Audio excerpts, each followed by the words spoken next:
Hi, sixth graders. I had some questions about the interactive sites today, so I was going to show you those really quick and how to do some troubleshooting in case you want to go back and try them later this week. All right, so the CubeNets was the first one. When you get to the CubeNets, after it loads, you do not need to log in. A lot of students were trying to log in. You don't need to worry about that. Just scroll down, and then you can click on the different boxes. It says, can it be formed into a cube? You can say yes or no, and then it folds up. And we actually would have been doing some hands-on things like this in class. It also, do you see how those could not fold to make an exact cube? So that's why it cannot be formed. It looks like it also can like time you too as well. So you can try out those. We would have done actually 15 of them in class. It looks like there's more than 15 here. So we would have actually done 15 in class. The other one I wanted to talk to you about was the interactive one. So if you go back here, it's the math interactives. You'll notice that it has this puzzle piece and says that it's blocked. There's a couple ways that you can unlock that blocked situation. One is right here. And it tells you why it's blocked, but you're not going to be putting any passwords or credit card information, so I think it's secure. But you might want to ask your families. That's always important to ask them. I always go to ask instead of allow, because allow will automatically allow on all pages. Ask will always ask if you would like to allow.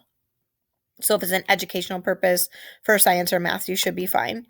So I'm going to put ask, and then you'll notice that it's not quite there yet. I would have to push this button here, but I wanted to show you one more spot. A lot of students were emailing me, and Mrs. Curtis and Mrs. Biggs. So another spot is this puzzle piece here with the X. If you click on that, it will give you this manage button. I'm on Google Chrome, so I have different settings, but this one would probably be turned off on your computer. So you would turn this back on, and then you should be ready to go. But a lot of students say it's still not working. It's still not working, Mrs. Wright, Mrs. Biggs, Mrs. Curtis. Well, actually, you have to push now allow.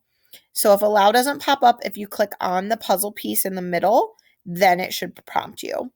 Now everything is loading. Now you can play as normal. So there's 3 activities actually in this one page. There's this one, there's one here, and there's one down here.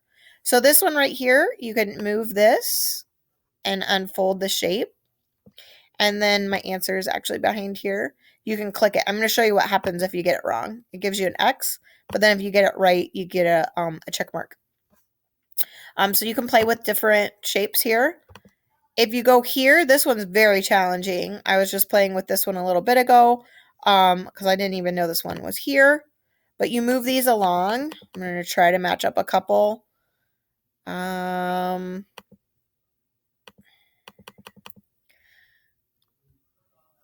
I don't know. Okay, so here's top, front view, 3D.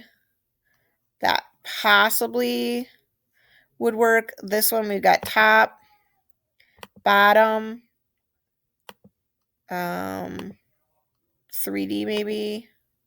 No, front. Okay, that's not the option I want. So we need to go back one. I definitely know there's a circle on this one. There we go. And then that looks similar. That looks similar. So I'm not going to match all these up, but when you get ready, you can check it. So you can see I got these correct. I got these not correct. So it's very challenging because you got to get all of them lined up and these at the bottom. And you just keep pressing continue and check until you get it. All right. And the third one, go ahead and press OK. Again, I apologize that you didn't get to work with this today. All right. So close. You have all kinds of stuff going on. We have a rectangular prism over here. You can change this one to a triangular or rectangular pyramid. Sorry. You always name it by the base. And actually, I can highlight the base for you. Here's the base. Here's the height. This is really cool. Watch this, guys. You can make them bigger and smaller. You can also change it from volume to surface area. So next week, we're going to work on volume. So you could come back to this site. It shows you, again, highlighting the sides for surface area. It shows you the volume. Sometimes it shows you the